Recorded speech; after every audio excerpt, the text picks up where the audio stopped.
What is going on, ladies and gentlemen? This is Stardust here. Welcome back to another video here on the YouTube channel, and today we're talking about the Marvel Spider-Man 2 prequel comic for Free Comic Book Day. Now, people might already be aware of this.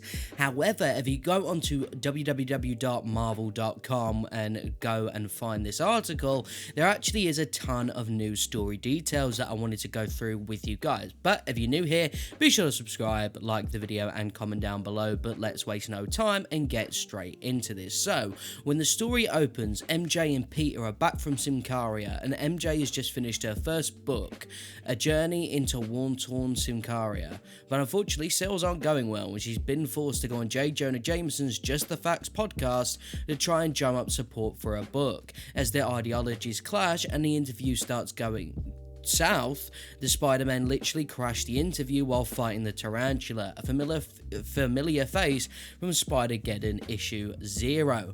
I need to catch up on my reading, guys. I'm clearly struggling today. Miles and Peter wrap up the tarantula, which also wraps up MJ's disastrous interview. As the story continues, we see several worlds colliding in the lives of Miles, Peter, and MJ. Miles, a student at Brooklyn Visions Academy, sees all of his friends solidifying their plans for college, but he is feeling left out. He's been so focused on other things, he hasn't had time to think about the future. There are plenty of directions he could go, but trying to pick the right one is overwhelming and paralyzing. Seems to be quite a common thing when it comes to Miles' stories. The Spider Within, which is the Across the Spider-Verse kind of prequel film, has kind of a similar concept to this. That's really interesting.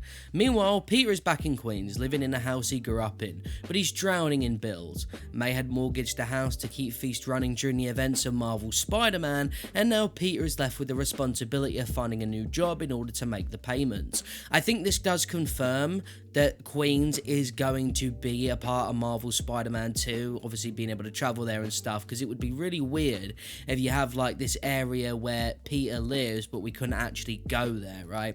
MJ would make a perfect housemate to help with the mortgage, but she needs to stay in the city for her job as an associate editor at the Daily Bugle. At least that's what she tells Peter.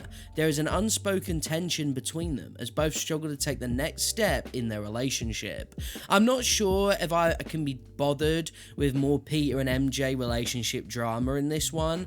Not really looking forward to something like that. I'm not saying things should always be perfect between them, but it does get a little bit exhausting, you know, especially because we've already kind of seen it through Marvel Spider-Man 1 and the DLCs. On top of all that, there's a new gang in town, and they appear to be using magic. Our heroes work together to track down and confront members of this gang, using their superpowers to uncover the gang's leader, the Hood. This new supervillain appears to have supernatural abilities that defy mere webs and fists. While Miles, Peter, and MJ attempt to balance their responsibilities to the city and each other, they keep coming back to one of the main themes of this action-packed issue: is magic real? And you can see some stuff here. What was that? You always go left. I almost got killed going left against a tinkerer, so I mixed it up. I told you. I think I told you. And obviously that's a little reference back to the Miles Morales game. And then we've got a little thing here as well. So if you want to see some extra panels yourself, then you can jump into this article above. Make sure to hop into your local comic book shop and see if they're carrying the free issue on Free Comic Book Day this May 6th. If you prefer your comics digitally, keep an eye out for the comics release on Marvel Unlimited app at a later date, and there is the cover right there in all of its glory. So let me know what you guys think about this.